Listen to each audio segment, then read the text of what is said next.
أعوذ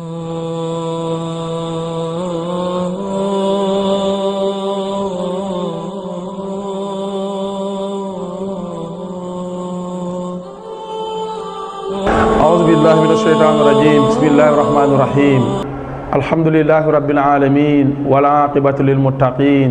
ولا عدوان إلا على الظالمين ثم الصلاة مع السلام على أشرف الأنبياء والمرسلين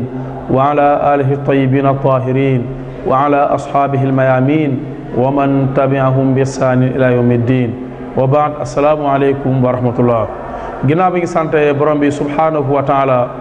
julli ci yorante bi Muhammad sallallahu alayhi wa sallam di ko ñaanal moo koy saxaabaam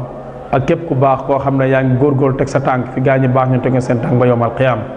mbokk yi seen émission seetantal delluwaat na ci beneen numéro tey ñoo ñëw pour waxtaane thème bu am solo thème boo xam ne rawatina contexte bi nga xam ne mooy jamono bi nga xam ne moom la ñuy dund ak ay réalité muy thème boo xam ne mooy thème li ñu tuddee ci tubaab terrorisme ki nga xam ne nag moom lañ woo tey vraiment mu ñu càmbaral li nga xam mooy thème boobu mooy suñu mbokk suñu xarit suñu imam suñu oustaz mooy Hassan Seck nga xam ne xam nañ ko ci li nga xam moom mooy toolu li nga xam moom mooy lislaam ci daawa bi moom mooy daawa lislaam kon imam ñoo ngi lay nuyu asalaamaaleykum. aleykum salaam wa rahmatullah seydal imam ñu ngi am mbégte bu baax ci dalal bi di la ziyaara di ziyaara mboolem ñiy topp jataay bi. macha allah incha allah. imam su ma la doon laaj ne la pour nga présenter sa bopp imam yaay kan. man de loolu lu jafe la xam naa maa ngi tudd Hassan Seck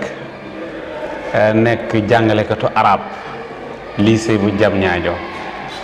wàllu RIS itam ñu nattoo ma dénk ma formation orientation ak prédication al def na tam may yëngatu ci wàllu bind di yëngatu itam ci wàllu traduction.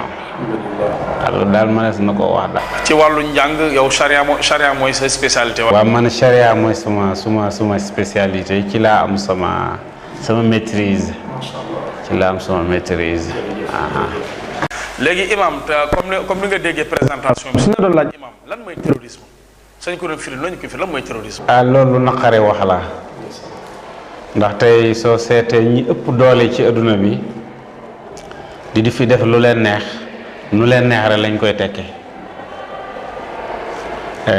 kuñ bëgg a taqal rek ne xool bu ñu xoolee li ngay def ba xool ko bëgg laay taqal ñu ne lii mooy terrorisme jàpp leen comme li tubaab bi doon wax qui veut tuer son chien l'accuse de rage daanaka loolu moo fi nekk moo tax am na ko ne wax Schmidt gëstukat yi mag la bind nañ ci lu dul jeex ci terrorisme jusqu'à 1989 lu ëpp 5832 ouvrages donc mu mel ni liy Diderot doon wax chaque siècle a son esprit qui le caractérise jamono ji nekk am na lu muy nooy jamono ji bokk na ci li muy gën a nooy li nga xam ne mooy terrorisme ñi bëgg koy jël nag jëlin woo xam ne li ci ëpp mën naa la wax surtout coow li ak wax ji ci adduna bi mooy kuñ ci bëgg a dóor la kuñ ci bëgg a noggatu la kuñ ci bëgg a aar la kuñ ci bëgg a protéger la ñi ci gën a jublu nag pour lor leen mooy l'islam loolu dafa leer naññi ci ay loolu dafa leer naññi Paul Schmidt boobu joxe na ci lu war a 109 définition loolu moo tax man moo ko définir waaye nag en tout cas daal l'académie de la jurisprudence islamique mu jëmmal fiqhil islami ñoom définition bu dëppook l'islam lañ ci def lépp loo xam day faat bakkanu doomu aadama yi di jël seen alal di leen di naawal ay avion ak di leen détourner ak yu mel noonu te ñooñu defuñ la dara waxuñ la dara sëquñ ak yow dara loolu boo ko defoon ci tuuru l'islam itam jullit ñi dañ laa war a condamner dañu xam ne yow jullit nga bu réeree diineem bu ñu gëlëmal ci diineem nga mel ci biir l'islam bi comme cancer nag bu amee ci yaram dañ ko war a faj dañu war a nangu ne lii cancer la ndax am na ci histoire u l'islam xawaarij yi dañu taxaw ne leen du nii noonu la Abdullah ibn Abbas génnee wax ak ñoom di wax ak ñoom ci xam-xam ba dellusi ci ñu bare bare l'islam lu dul tooñ waaye nag ñi nga xam ne dañ leen tooñ comme ñu nekk Palestine comme les musulmans Rohingya ak ñu mel noonu tooñ bu leer naññi loolu yóbboo leen yenn taxawaay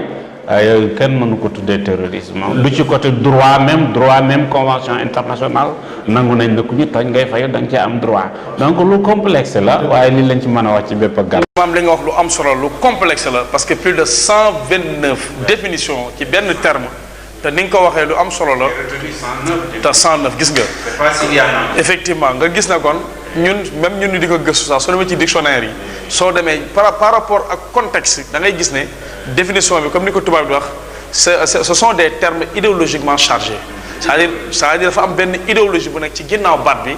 ñu am fu ñu ko orienté am koo xam ne ko lañ ko bëgg a dóor féetale ko kooku tey nag imam su may laajee question dañoo gis ne terrorisme ginnaaw bi nga waxee islam nu mu ko définir te nga wax lu rafet nga ne donte da nga nekk jullit lii su feeñee ci yow dañu war a jàpp sa loxo wala juum nga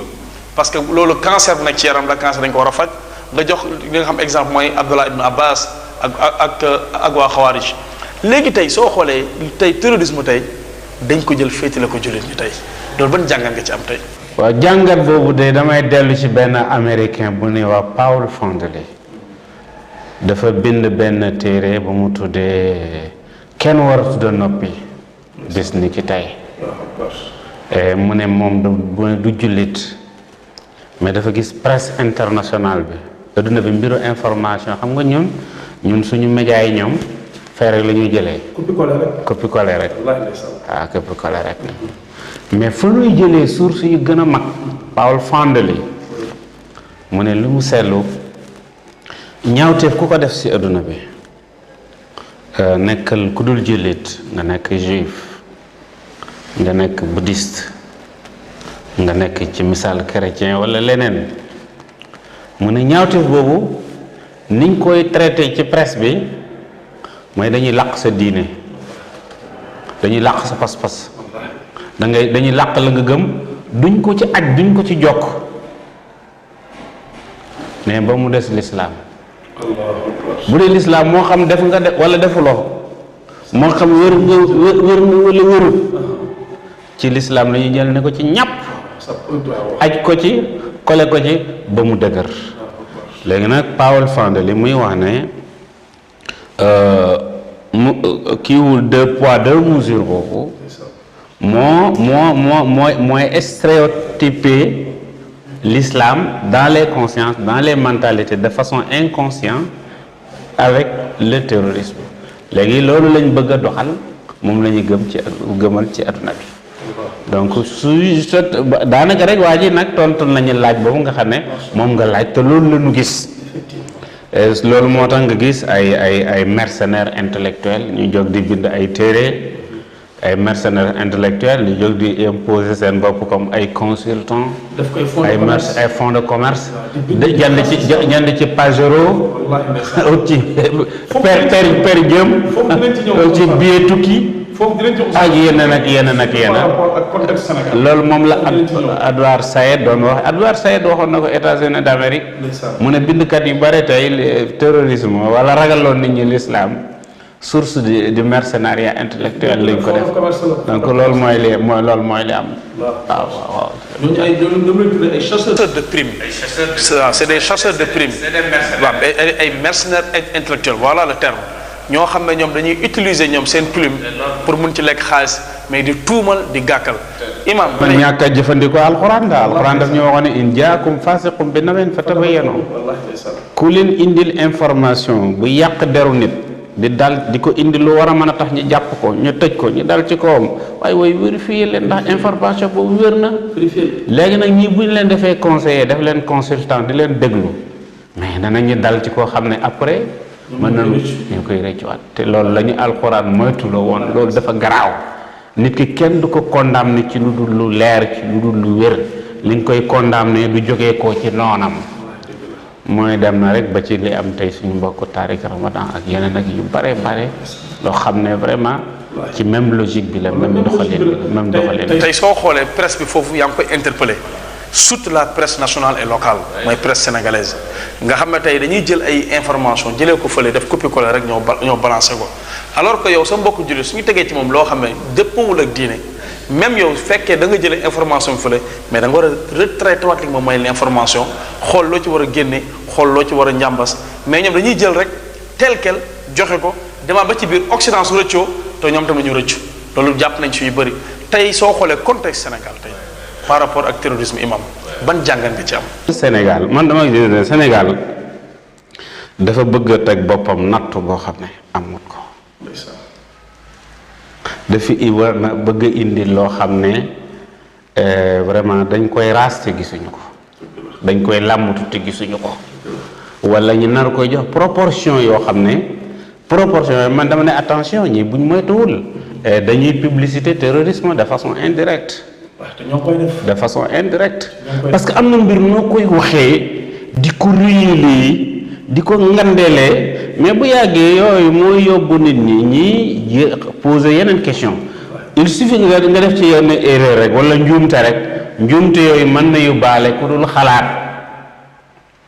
ku xam ne deretam dafa tàng wala leneen mu ne njuumte bi daal mën na leen a changer yóbbu leen ci beneen affaire aussi gis nga respecter population yi ak seen conviction religieuse loolu ci li indi jàmm la bokk ci li indi daal la bokk par contre aussi def leen loo xam dañu xam ne ñoom seen conviction religieuse seen gis-gis seen nit ñi ñu wóolu te xam ñoom mbaax kese ñoom lañ nar a dal boo xam ne tegeewul dara loolu mën na yóbbee ku indiwul sago ku àndul ak sagoom mu dem ci beneen extrémité bi mu dem loolu lu mat a bàyyi xel la waaw mooy tey kaaw imam Alioune Badara Ndao xam ne tey ñoo ko jàpp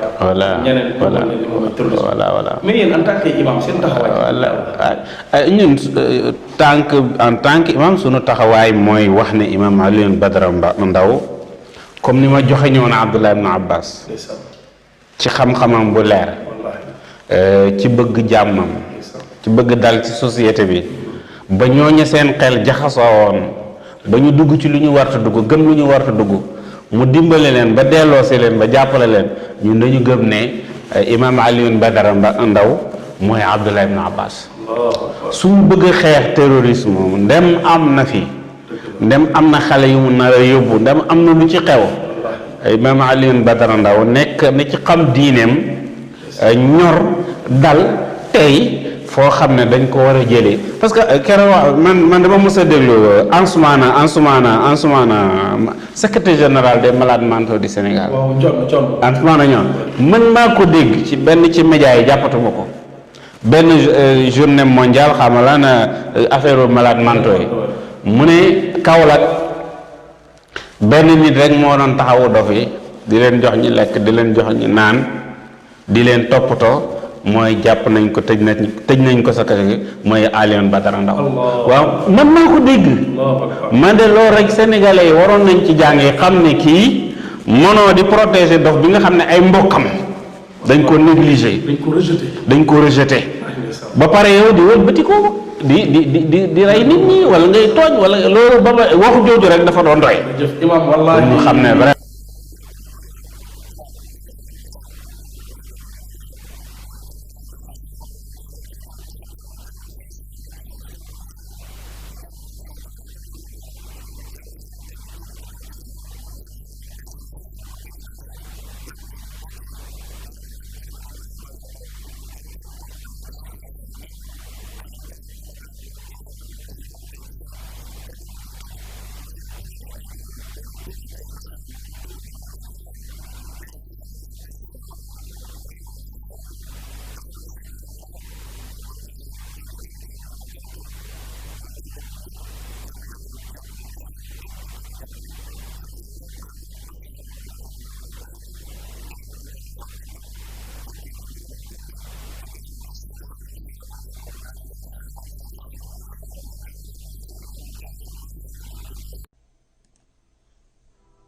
Oh